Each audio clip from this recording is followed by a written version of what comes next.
Dr. Amanda with Straightsmile Solutions, straightsmilesolutions.com, and today we're going to be talking about the opportunity for general dentists to monetize retainers and retention warranties, how to make additional passive revenue in your practice.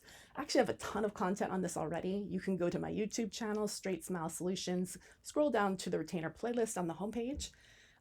Also, I do have a really useful document called the retainer menu. It's a very long document and it goes over all the different types of retainers that are out there, pros, cons, benefits, advantages, clinical indications. Definitely want to check out that document. My documents are for sale on my website, that one included, but I give them away all the time. I give them away if you come to any of my webinars. I give them away if you come to any of my courses. I give them away if you're any of my customers or a concierge member, a la carte member, anything like that. So I'm going to be giving them away on December 18th with our holiday scavenger hunt. We've got a webinar coming up November 28th. We've got a webinar coming out January 18th. So if you want free documents, you can get a copy of this if you want. Just be on the lookout, or definitely make sure you're on our newsletter list so you can get a copy of everything. But in any case, and also if you're a member of DSN or DSI, just message me in Workspace and I'll give you a copy of it. Okay, so let's talk about Essex retainers specifically, because those are the ones that are most warranted. There are a lot of third-party VC monetized funded companies that, like Retainer Club, Retainers Direct, Forever Aligned Club, that are actually doing this already. I mean, these are third-party companies where basically you give your patient to them and they monetize it and you get a small cut. Why do that? Why don't you just do it yourself? It's not hard. You can make them in-house. And if you have a really full service, high-end lab with good 3D printing, and Durfamat and, actual BioStar and MiniStar, proper equipment to do this, you can do them yourself. Nothing wrong with that. But also, it's really not expensive. I've got so many labs I can send you to for $30, $35 for a retainer, probably even less if you do a bundle.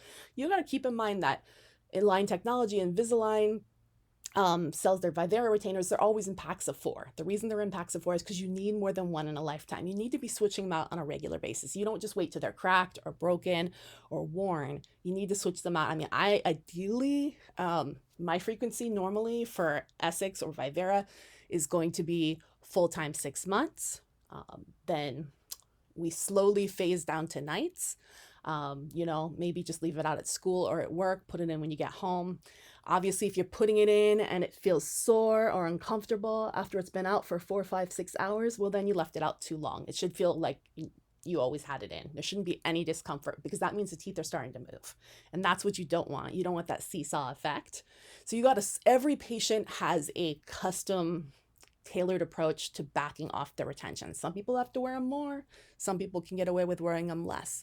But if you feel any discomfort or pressure, you went too fast. And that's the key. So usually after a few months, so now maybe like 9 months after debond, you can probably be at nights. And by nights, I mean 8 to 10 hours. I don't mean if you sleep 4 hours. So, and then in time, you can go every other night. In time, you can go 2 nights a week. I think I wear mine like 2 nights a month now, and I'm like 20, 25 years out. So if I wear it less frequently than that, it's super sore when I put them in. So just things to keep in mind. But you're definitely going to need bare minimum 4 sets for a lifetime. Bare minimum, probably more. So we want to make sure the patients are going home with more than 1 set. Do you need to give them a whole pack? That's your choice. If you're giving them the whole set of Vivera, 4 uppers, 4 lowers at debond, you're really nice. And you really should be letting the patients know on the front end that you're doing that, because that's a major upgrade. That's a benefit, and that's not normal. So you want to make sure that they know that there are going to be opportunities to get more than 1 set, and you don't have to necessarily buy the Vivera brand. They're nice. They're very nice retainers and they're predictable, but there's a lot of labs that make amazing retainers that are going to be just as good.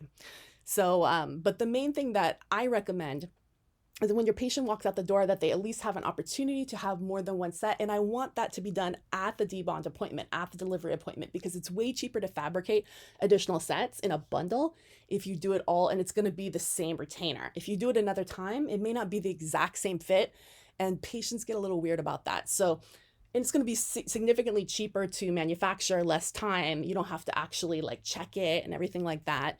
So, because it's the same retainer just made 4 times. So I usually recommend that you give your patient 1 set as part of the process, but you let them know ahead of time they're going to need more than one set. You give an opportunity to purchase the retainers at cost. You tell them it's at not a markup, but at cost. You're going to give them one set for free, and they can purchase, it's recommended bare minimum 3 additional sets, but they can purchase more than that. And there's a lot of times that parents, you know, if you tell them it's only going to be $30 per retainer or $35 per retainer if they purchase them before debond, that means, you know, at the appointment before debond, you know, a lot of parents will be like, sure. And there's parents that will put it in the bank vault. I mean, there's all kind of crazy stuff that people do. Like parents will put them all kind of give a set to grandma, put a set in the bank vault, you know, put a set in storage. You want to make sure they're in cool, dry places, not hot places, because they will warp. Don't store them in the car or anything like that. I even wouldn't put them in the belly of the plane. You want to keep them like in a room temperature climate, or weird things can happen to them. But these are all things you can keep in mind. Now, as a general dentist, you have a really great opportunity, because hopefully this patient that's your ortho patient is also your GP patient, your hygiene patient. So you're seeing them every 3 to 6 months anyways. I like to tell the story about when I got my wedding ring, they told me that as long as I come in every year within 30 days of my anniversary, that I will have an insurance policy on my ring. If any diamonds are to fall out or anything like that, they will replace them for a lifetime for free, as long as I stop by the store, have it cleaned, have it checked. And I did that, you know, and I'd stop by the store, and of course I'd stop by the store and I'd buy other stuff while I was there. So really smart, right? So it gets people to come back to your office if they know that they're going to get something, you know, with terms of their retainer, you know, whether it's a check is not super valuable. But the other thing you can do is, I mean, I don't recommend the prepay in terms of free retainers, because what happens is if and when you, let's say there are people that will charge $499 or $899 and free retainers every year for life. Don't do that, because what happens is, yeah, that sounds nice. You're getting a lot of money on the front end, but when you go to sell your practice later, it's going to cause trouble. First of all, that's a bad thing. That's something that's going to get people not to want to buy your practice, knowing that they're going to have to give away free stuff and they don't really know how much, you know. But I recommend putting them on a very low subscription. We all know it's really easy to do auto bill nowadays, you know, whether you go to a bank account or, you know, a credit card. Problem with the credit card with auto bill is that, you know, people will get new ones every few years, and you want to make sure that you're using Stripe or some type of system where it's going to auto update and send them prompts to do that.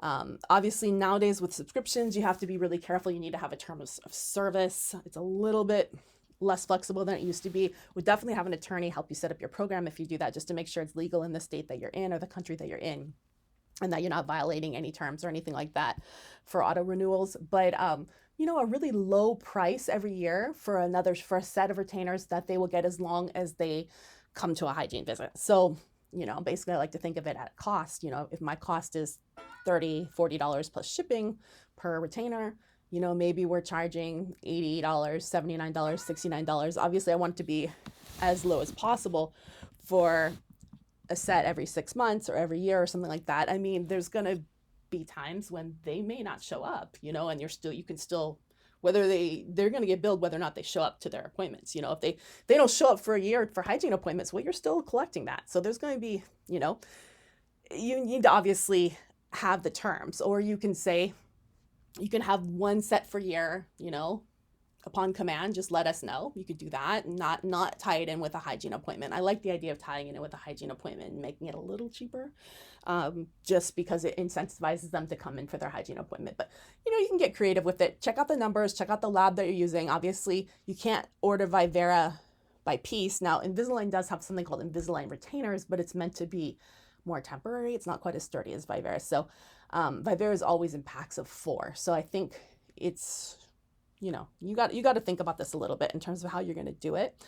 But so many opportunities to get patients butts in chairs, get people to come in for hygiene. That's really more of my goal, is just not to necessarily profit on the front end, but to get people to coming in. And then a lot of times they're going to come in and you're going to be like, oh, this retainer doesn't fit, you know? So you want to make sure you have that retainer ready for delivery. But then you go deliver it and you're like, oh, it doesn't fit anymore. You know, it looks like you didn't wear it for a few months.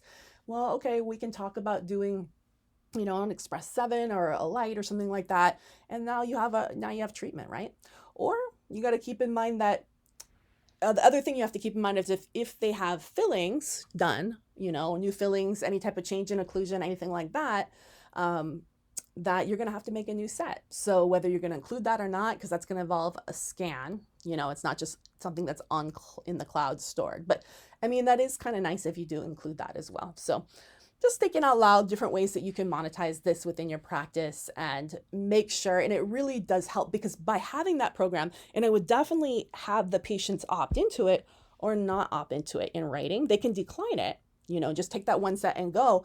But then later, if there's any issues, relapse or whatever, well, they have the opportunity to opt into this program, which was basically a lifetime of care, just on a very small annual fee, and they decline that. So therefore there's no warranty then. So just things to keep in mind. That's the other reason, because it's always an issue when there's a little shifting and it's a he said, she said, make sure you're taking final records. Every patient should have final records. Not only final records, but final records with the retainers in, showing that they fit perfectly. Final scan. You want to have all that data there, because if you show that the retainers fit at delivery and you have photos of it slightly open so you can see that they fit, and later they don't fit, well, guess what? They didn't wear them as directed. So again, this is going to save you a lot of complaints and issues down the road if you do that. So hopefully that will inspire you to create an in-house program. All right, thanks.